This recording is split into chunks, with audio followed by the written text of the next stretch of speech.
Bienvenidos a Zona Empresarial. El día de hoy estaremos tocando lo que vimos en episodios pasados acerca de la compraventa de bienes inmuebles. El día de hoy tenemos al licenciado Alejandro Nuño Miranda, egresado de la Universidad Latina, con más de 16 años de experiencia en temas notariales y actualmente abogado titular de la Notaría 142 del Estado de México. Bienvenido, Alejandro. Muchas gracias, buenas tardes. Como hemos visto en el episodio pasado, tuvimos ciertas inquietudes acerca de los contratos de compraventa, cómo se realizan, por qué se realizan, ante quién se puede realizar, y esta vez trajimos para ustedes a un experto en estos temas que nos va a poder resolver varias de las dudas que ustedes tenían. Ale, ¿nos podrías explicar un poquito más de lo que es un contrato de compraventa? Ok, perfecto. El contrato de compraventa se realiza entre dos personas. No puede existir un contrato unilateral. Este contrato es bilateral o plurilateral, es decir, entre dos o más personas. Y el contrato de compraventa recae en la transmisión de un bien inmueble o de un bien mueble, etcétera, la obligación de transferir esa propiedad de una persona y de la otra pagar el precio de esa propiedad. Okay. ¿De acuerdo? En eso recae la compraventa. Cuando la compraventa se puede entender como perfecta, no es como mucha gente piensa, que es cuando la propiedad pasa a ser, vaya, de mi propiedad y se paga y me pagan por esa propiedad. Se cree perfecta cuando yo acuerdo el precio de la venta con la otra persona, sin que esa misma, la compradora, me haya pagado el dinero y sin que yo le haya transferido la propiedad. En ese momento ya se entiende como perfecta. Solamente es el acuerdo de voluntades por el precio que yo le voy a transferir, o más bien por el precio que esa persona me va a pagar a mí por transferirle la propiedad de lo que le estoy vendiendo. Entonces ahí se entiende como perfecta la compraventa. Algo así más o menos que una promesa de pago, ¿se estipularía? Entendamos que no existe, no es como una promesa de pago. La cuestión es que yo, por ejemplo, yo puedo llegar, mira, esta botella de agua cuesta 200 pesos, te la compro. Ahí ya se entiende que es perfecta, pero todavía no te la he transferido. Ajá. Entonces, ya acordé contigo el precio. En ese momento ya se entiende que se perfeccionó la compraventa. Okay. Posteriormente ya entran otros elementos que es la misma transferencia de la propiedad y el pago por el mismo para que tú seas dueña del bien que yo te estoy vendiendo. Ok, queda claro. ¿Cuántos tipos de compraventa existen? Tenemos varios tipos de compraventa que nos marca el Código Civil del Estado de México. De acuerdo a materia inmobiliaria, de acuerdo a materia notarial, vamos a empezar por abordar un contrato de compraventa a plazos con reserva de dominio. ¿Qué significa el contrato de compraventa a plazos con reserva de dominio? El comprador va a vender, el comprador va a comprar, vaya la redundancia, un bien inmueble como si fuera a crédito, pero sin solicitar dinero a una institución financiera o un préstamo a una persona, como llamado mutuo. Ajá. Entonces, en este caso, el comprador le va a pedir al vendedor, quiero comprar tu casa y está en 1,700,000 pesos. Ahorita traigo 750,000 que te los pago al momento de que firmemos la escritura ante el notario público y me vas a desarrollar un plan de pagos. Mensualmente, quincenalmente, es dependiendo lo que acordemos el comprador y el vendedor. Entonces, el restante lo voy a pagar, ya sea mensual, como lo acabo de comentar, mensual, quincenal, etcétera. Hasta que yo termine de pagar la reserva del dominio, que entendamos por dominio, por la fuerza jurídica que tiene el comprador, el vendedor, el propietario del inmueble sobre el mismo. Okay. Es decir, yo te voy a transferir a ti la posesión, tú vas a ser poseedora del inmueble, pero todavía no tienes la calidad de propietaria porque todavía no me terminas de pagar. Ajá. Entonces, cuando tú me termines de pagar, ese precio que acordamos en los plazos que convenimos sin que me llegues a faltar ningún pago,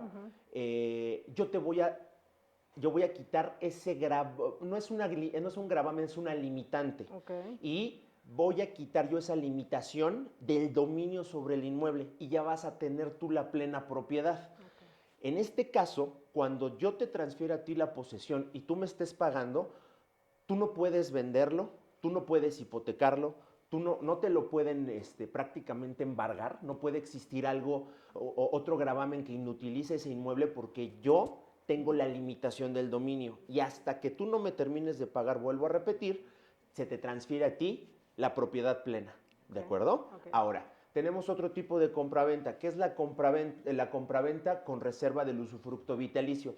Muchas personas, muchos clientes llegan a la notaría de preferencia las personas ya mayores de edad que quieren ya sea comprar, ya sea donar, etcétera. Las compraventas con reserva de dominio se pueden, con reserva del usufructo vitalicio, se pueden realizar entre familiares, también entre particulares. ¿Y en qué consiste esto? Yo le vendo a una tercera persona y le digo, mira, yo no tengo otro lugar a lo mejor a donde irme a vivir o me gusta mucho esta casa, dame oportunidad de seguir viviendo.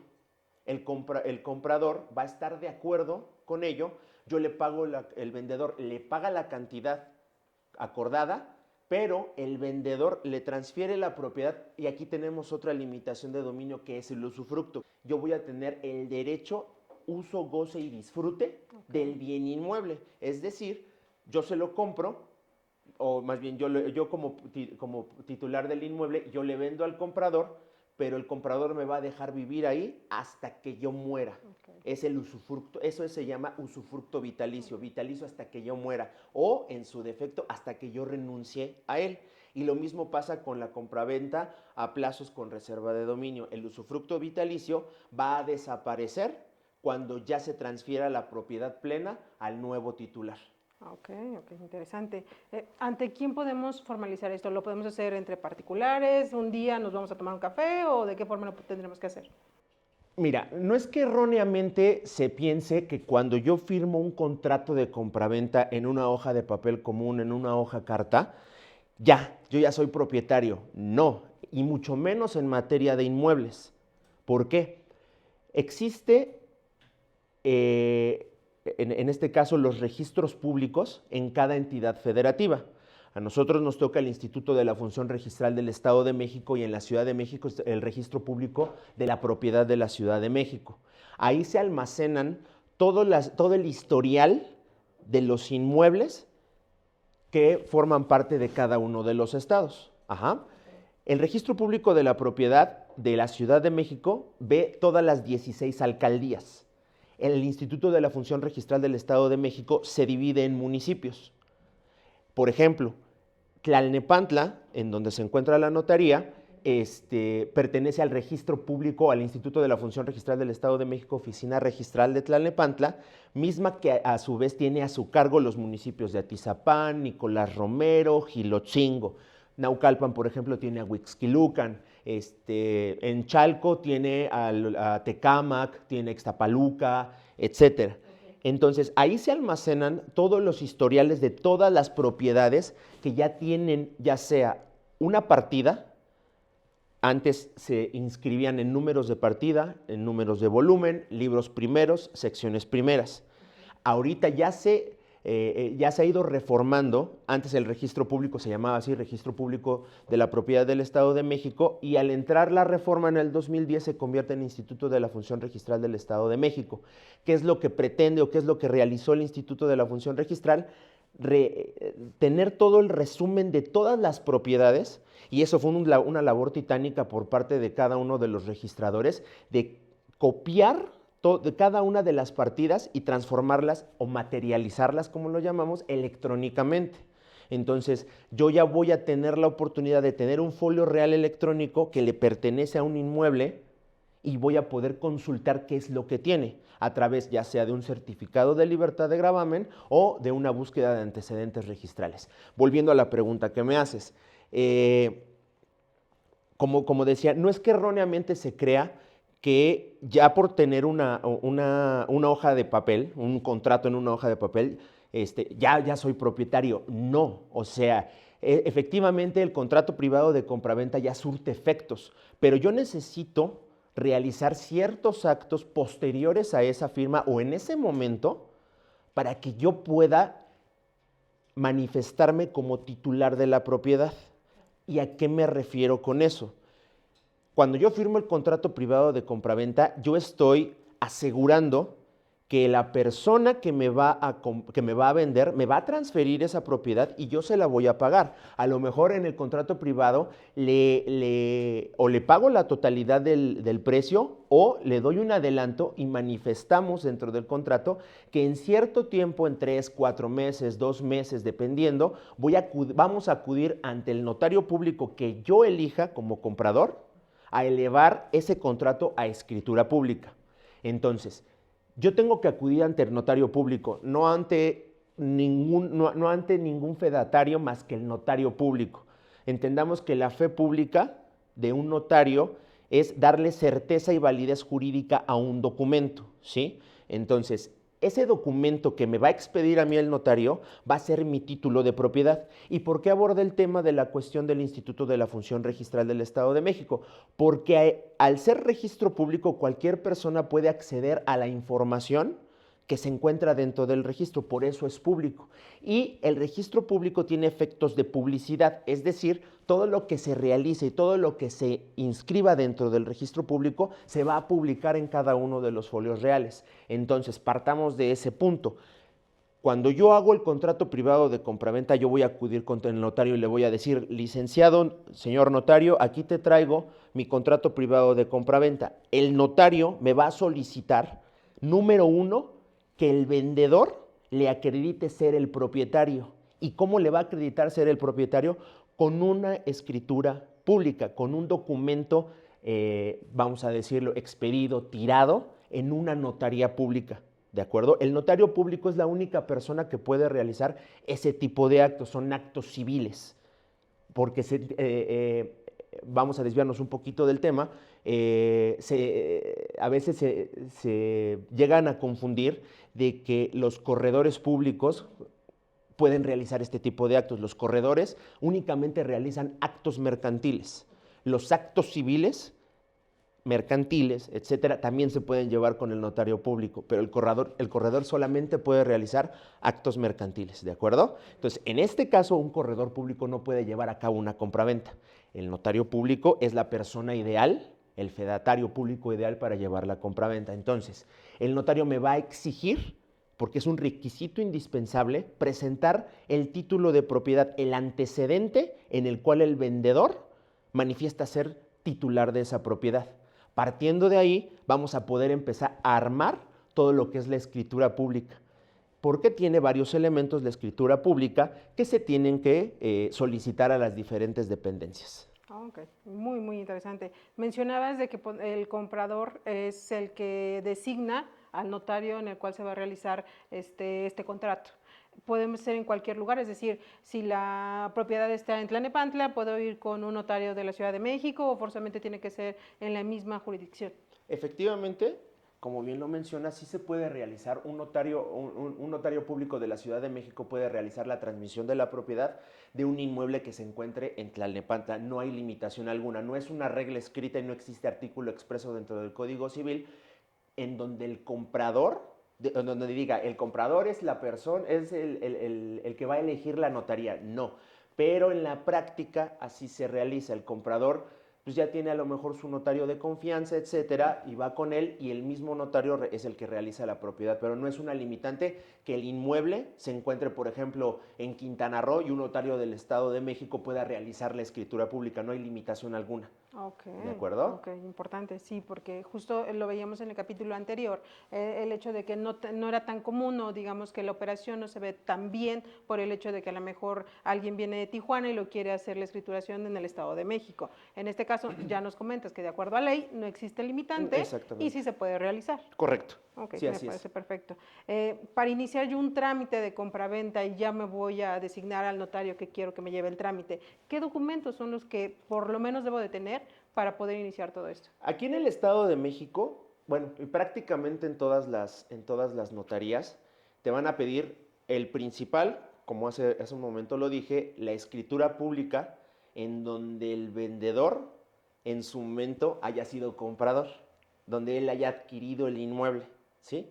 Ese es el título de propiedad, es el medio idóneo para decir yo soy propietario, yo soy el vendedor, aquí está mi nombre, aquí está mi credencial de lector, yo soy la misma persona. Necesitamos boleta predial porque vamos a solicitar constancias de no adeudo. ¿Para qué? Para verificar que el inmueble no tenga adeudos en predio y adeudos en agua. A diferencia de otras entidades, centrémonos un poquito en el Estado de México, solicitamos 3 constancias al municipio, en este caso a la dirección catastral de cada uno de los municipios. Solicitamos constancia de no adeudo predial, constancia de clave y valor catastral y constancia de aportaciones de mejoras, de no adeudo por aportaciones de mejoras. Predial y aportaciones de mejoras van junto con pegado. Aportaciones de mejoras es que con mi predial una parte se va a destinar para que pinten la banqueta, para que haya alumbrado público, para que se pavimente, etc. Y voy a solicitar una constancia de no adeudo de agua a los diferentes organismos se llaman OAPAS, en el caso de Tlalnepantla es OAPAS, o también se conoce como SAPASA, suministro de agua potable, ¿sí? Entonces, ahí vamos a solicitar esas constancias. En algunos casos, cuando todavía es un lote de terreno que no tiene un número oficial, no es obligatorio, pero solicitamos una constancia de alineamiento y número oficial. Entonces, el vendedor, que es el actual propietario, tiene que acudir ante la dirección igualmente catastral y solicitar la constancia de alineamiento y número oficial. ¿Qué es lo que va a pasar? Que van a delimitar el inmueble, van a decir, bueno, aquí se encuentra directamente tu inmueble y le vamos a dar el número oficial 8.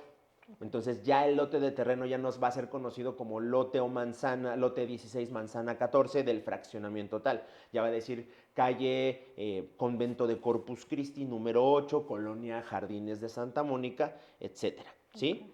Y bueno, a partir de ahí en el Estado de México no se necesita un avalúo. Mucha gente piensa que, oye, licenciado, ¿necesito yo un avalúo? No, aquí en el Estado de México no. Por el momento. Okay. Ya entró una nueva reforma a partir del 1 de diciembre, en el cual todos los notarios, absolutamente todos, porque es a nivel federal, de acuerdo a la regla miscelánea o a la miscelánea fiscal del 2025, ya estamos obligados a solicitar un avalúo. Todavía no se ponen muy de acuerdo entre la Secretaría de Hacienda y Crédito Público y el Colegio de Notarios o la Asociación Nacional del Notariado Mexicano en qué caso se va a solicitar el avalúo. Pero por lo pronto, todas las operaciones ya se tiene que solicitar un avalúo y ese avalúo únicamente es para efectos fiscales. No necesitamos un valor comercial. Okay. Entonces, la documentación, repito, título de propiedad, las constancias de no adeudo predial, catastral, no adeudo por aportaciones de mejoras y agua. Con esos elementos yo voy a poder decirle al comprador, no te preocupes, y el certificado, importantísimo, el certificado de libertad de gravamen. Para eso necesito el título de propiedad, porque en el título de propiedad va a venir ya sea un sello cuando él adquirió en su momento antes de 2010, 2011 más o menos, antes los registros públicos sellaban las escrituras y ahí venía el libro, partida, volumen, sección y la fecha. Y actualmente ya eso ya se dejó de utilizar, ya no existe un sello, ya existe la hoja de inscripción en donde viene un folio real electrónico. Ese folio real electrónico a mí me va a dar la pauta para solicitar electrónicamente el certificado de libertad de gravamen. El certificado de libertad de gravamen me va a reportar si existen gravámenes o no, si existe alguna hipoteca, si existe algún embargo, si existe alguna limitación de dominio sobre el inmueble, ¿sí? Entonces, en este caso imaginemos, o no imaginemos, supongamos que la compraventa está limpia completamente, es decir, no tenemos ningún gravamen que limite a que se pueda vender. ¿Cómo sabemos que no tiene ningún gravamen? Sencillamente, en el certificado de libertad de gravamen va a decir no reporta gravámenes y o limitaciones. Y nosotros como notaría tenemos que solicitarle al Instituto de la Función Registral un aviso preventivo. ¿Qué es ese aviso preventivo? Sencillamente es la defensa, por así decirlo, el escudo para el comprador, que que el notario le está avisando al registro público que se va a celebrar una compraventa sobre dicho inmueble a favor de ese comprador. Ese es un aviso preventivo. Ese aviso preventivo tiene una vigencia de 180 días naturales. Entonces, en 180 días yo puedo celebrar mi operación, pero también tenemos un problema con esos 180 días en virtud de que si se acaban los 180 días, yo ya celebré mi compraventa, yo ya hice todos los actos que posteriormente los voy a platicar, se terminan esos 180 días, la ley me marca que yo tengo que volver a solicitar un certificado de libertad de gravamen informativo porque esa vigencia ya feneció. Entonces, tengo que tener muy en cuenta que debo de celebrar en 180 días la operación. Si en 180 días no la celebro, tengo que volver a solicitar el mismo certificado de libertad de gravamen con el aviso preventivo. Entonces, el comprador ya va a tener la certeza de que, de que no existe gravamen. No hay ninguna limitación, no hay ningún problema con el inmueble que va a adquirir. Ya tengo mis constancias, yo ya sé que ese predio no tiene ningún adeudo en el predial, no tiene ningún adeudo en el agua. También me tengo que fijar que la denominación que viene dentro de la escritura sea exactamente la misma o muy parecida a la que viene en el predio, porque si hay una diferencia ahí, sí tendríamos que solicitar la constancia de alineamiento y número oficial para que la misma constancia nos diga que la cuenta predial es exactamente la misma que me reporta la boleta, ¿sí? Entonces, para eso también sirve mucho la constancia de alineamiento y número oficial. Una vez reunido todos esos elementos, ya puedo celebrar el contrato de compraventa entre el vendedor y el comprador, ¿de acuerdo? Sí. Una vez terminado, que me firman las partes, se autoriza provisionalmente o preventivamente por parte del notario. ¿Por qué provisionalmente? Porque existen actos postfirma. Estos son prefirma.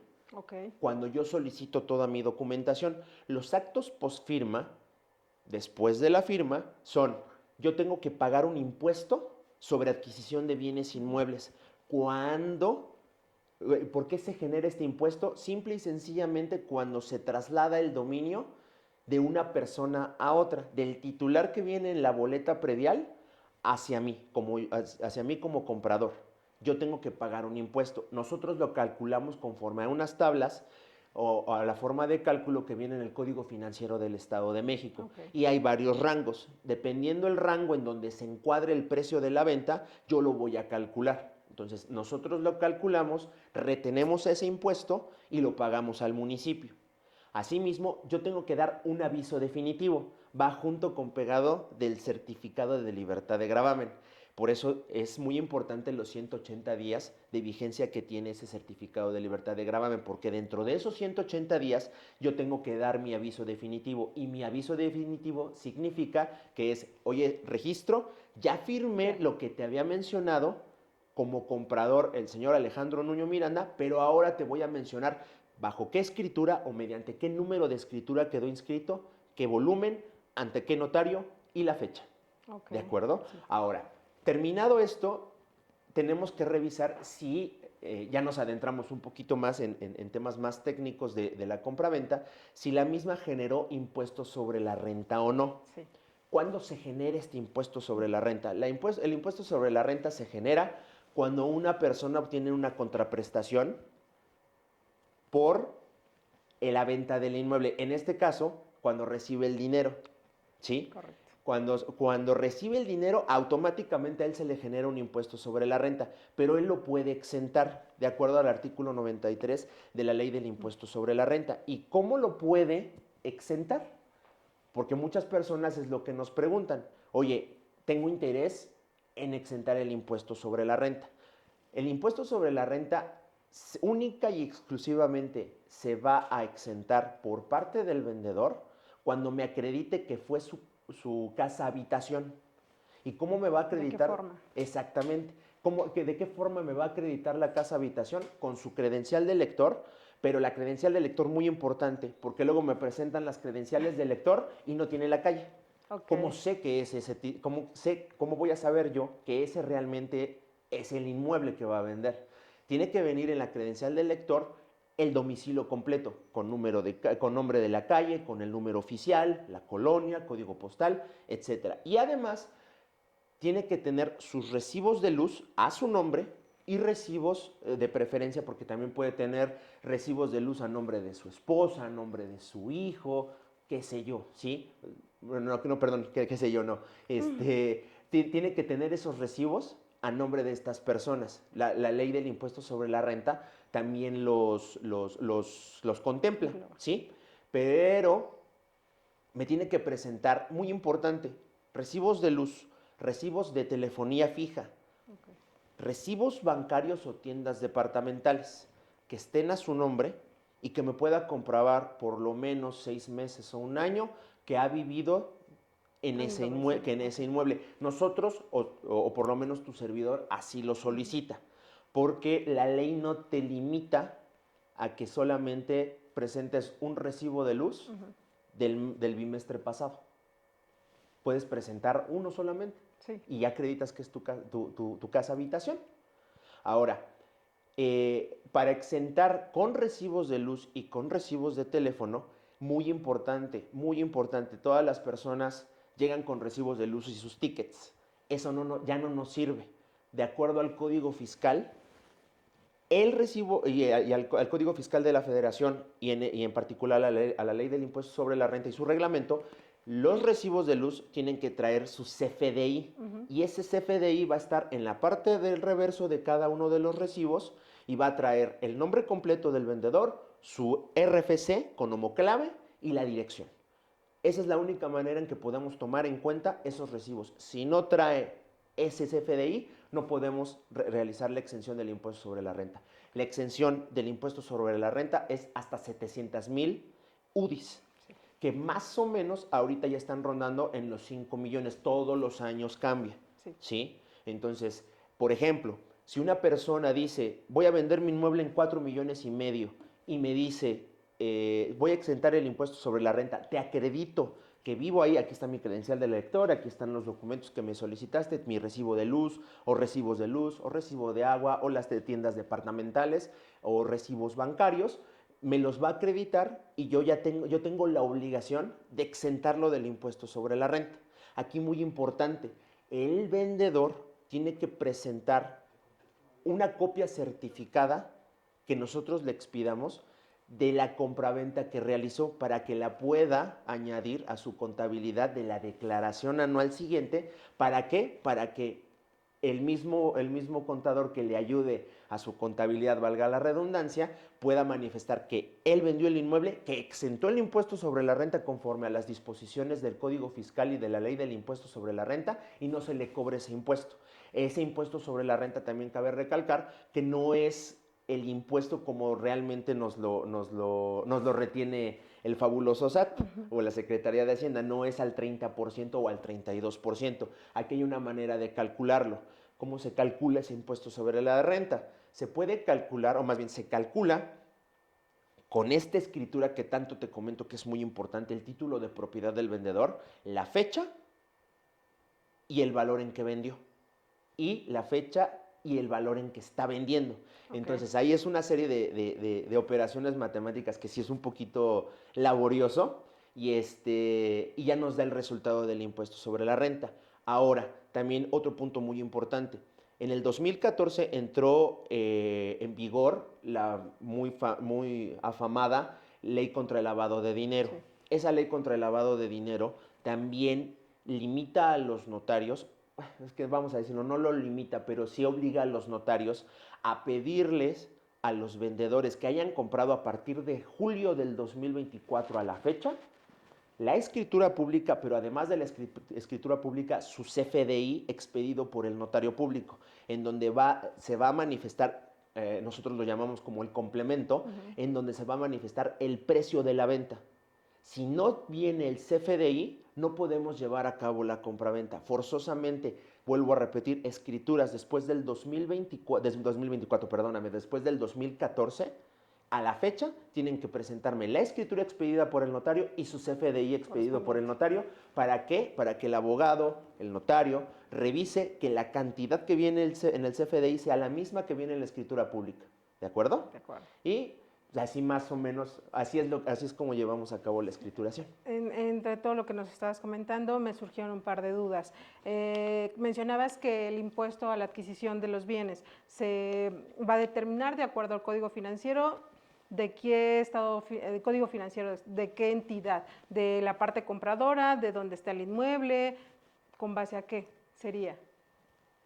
Vamos a determinar el impuesto sobre adquisición de bienes inmuebles conforme al código financiero, de acuerdo al bando municipal, dependiendo la ley que esté en vigor en el estado en donde esté comprando yo el inmueble. Okay. No puedo yo calcular el impuesto con el código financiero del Estado de México de un inmueble que se encuentra en Puebla. Perfecto. ¿De acuerdo? Entonces, yo voy a calcular conforme esté conforme al código financiero o a las tablas que me maneje el código financiero del estado en donde esté comprando el inmueble. Perfecto, me parece.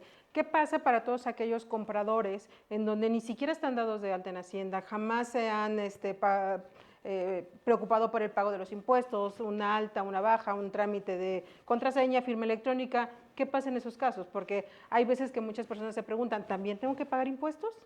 Ok, aquí se les invita cuando ya están por presentarnos los documentos, perdón, tenemos una cita ya con el comprador, con el vendedor, se les pide por obligación que deben de estar dados de alta en el Registro Federal de Contribuyentes. Independientemente si no tienen obligaciones fiscales, deben de tener su Registro Federal de Contribuyentes. Eso nos obliga a nosotros la ley contra el lavado de dinero, porque tenemos que hacer diversas búsquedas para ver si esa persona, el comprador e inclusive el vendedor, no tiene algún tema, algún tema fiscal exactamente con la Secretaría de Hacienda, inclusive con organismos mundiales. Okay. Entonces es una búsqueda un poquito profunda que se realiza, porque si llega a aparecer alguna cuestión, alguna alerta, en ese momento se cierra y no podemos llevar a cabo la operación. Entonces es muy importante que los compradores y los vendedores estén dados de alta en Hacienda, porque como bien lo mencionas, el vendedor sí o sí tiene que manifestar si pagó impuestos sobre la renta o no lo pagó. Si no lo pagó, ¿por qué? Y el vendedor y el comprador, su impuesto sobre adquisición de bienes inmuebles, y también eso se va a manifestar en la contabilidad que él presente, ¿de acuerdo? Sí. Eso es muy importante, tienen que estar dados de alta sí o sí. Ya teniendo la firma, ya estando dados de alta, pues a fuerza tienen que tener su firma electrónica avanzada, su certificado, etcétera, etcétera. Sí, todos sus papeles en regla, sin duda alguna. Correcto.